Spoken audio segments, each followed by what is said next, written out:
Excel get and transform. So we have one sheet here with a lot of information, and we have one sheet here with very little information. And let's say we want to pull two things from the previous sheet based on this information. First, we need to make the information tables. So we'll click at the top left, we'll click insert table and OK. And it automatically named it table 5, but I'm going to call it all data. And we'll do the same for the other one.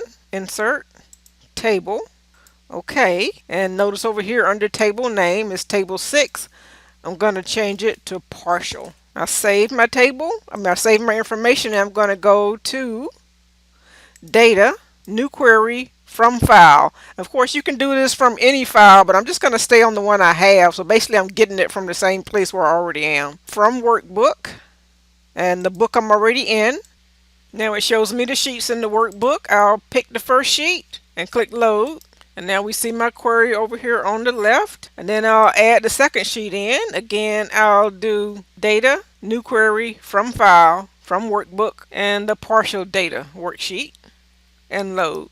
Now that I have the two items I want to compare, I'll go to data, new query, combine queries, merge. I'm going to leave the partial list on top, but I have the option of choosing either list. And on the bottom, I'll add the all data list. And then I'm going to select banner on both lists because that's the thing that's unique between the two. And we do need something that's unique and matches both. And the join kind, we have several options here. I'm going to choose left outer, which is all from the first list, and only the matching from the second list. I'll click OK. As you can see, this came up null. We want this information filled in, but on the right hand side here under table, if I click this icon and tell it what else I want added, I'm going to uncheck select all because I don't want everything. I just want email and phone.